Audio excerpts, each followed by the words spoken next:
Grâce à notre oscillographe, on a fait meilleure connaissance avec le courant alternatif. Il se représente par une sinusoïde que l'on peut dessiner grâce à une flèche. La longueur de cette flèche représente la valeur de l'intensité maximale ou de la tension maximale. Le courant alternatif se caractérise aussi par sa fréquence.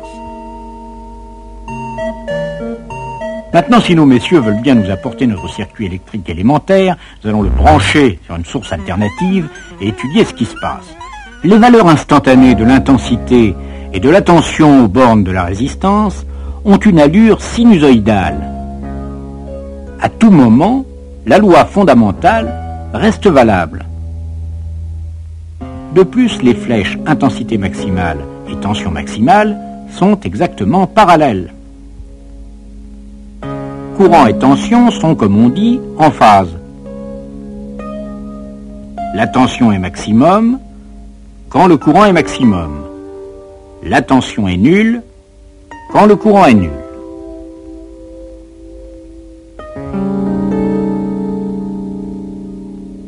Maintenant, si par un artifice quelconque j'augmente la fréquence de la source, les valeurs maximales de l'intensité et de la tension ne changent pas. De plus, courant et tension restent en phase. La valeur de la résistance n'est donc pas sensible à la fréquence de notre courant, tout au moins dans les basses fréquences. Mais on a vu que bobine et condensateur étaient des bestioles qui réagissent aux variations. Vous vous souvenez ?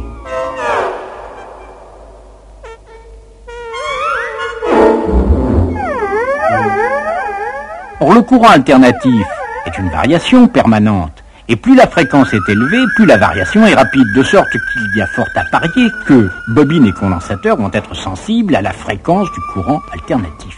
Mais de quelle façon ? Monsieur Ohm, s'il vous plaît, veuillez remplacer une résistance du circuit par une bobine. Envoyons le courant alternatif. L'intensité dans le circuit et la tension aux bornes de la bobine décrivent encore des sinusoïdes. Oui, mais elles sont décalées dans le temps. Autrement dit, nos deux flèches intensité maximale et tension maximale ne sont plus sur le même axe. Elles sont déphasées de 90 degrés. L'intensité maximale arrive un quart de période après la tension maximale.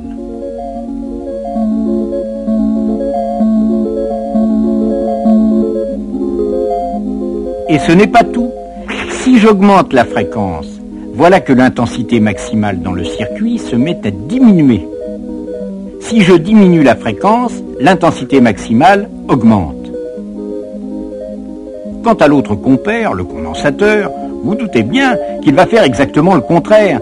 Si la fréquence augmente, l'intensité maximale dans le circuit se met à augmenter, et inversement. De plus, l'intensité maximale n'arrive plus un quart de période après, mais un quart de période avant la tension maximale.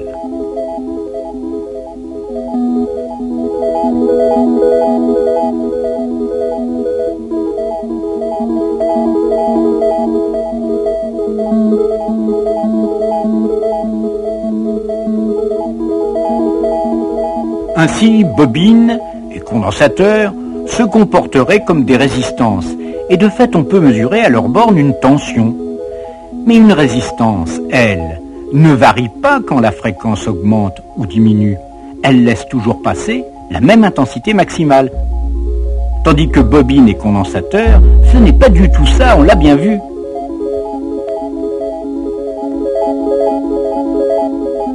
Force est donc de constater, mesdames et messieurs, qu'il s'agit d'autre chose que d'une résistance pure, puisqu'elle réagit à la fréquence. Ce quelque chose, appelons-le la réactance, et notons-la X. Alors, gravez bien ceci en lettres d'or sur vos tablettes de granit. La réactance d'une bobine, dite réactance inductive, augmente quand la fréquence augmente, et le courant est en retard d'un quart de période sur la tension à ses bornes. La réactance d'un condensateur, dite réactance capacitive, diminue quand la fréquence augmente et le courant est en avance d'un quart de période sur la tension à ses bornes.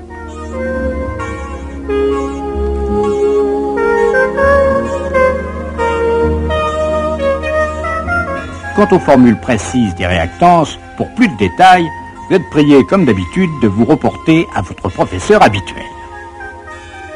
Il faut faire remarquer enfin que les réactances capacitives et inductives s'expriment aussi en ohms. Tout cela, allez-vous dire, pas bien compliqué. Dès qu'on connaît la fréquence, on peut calculer les réactances. Et puis, on manipule tout ça comme des résistances ordinaires. Eh bien non, non, non, 1000 fois non. Dans un circuit alternatif, quand on a en série des résistances et des réactances, eh bien 2 et 2 ne font plus 4. Évidemment, c'est assez troublant, mais vous vous doutez bien que cela provient de nos fameux déphasages.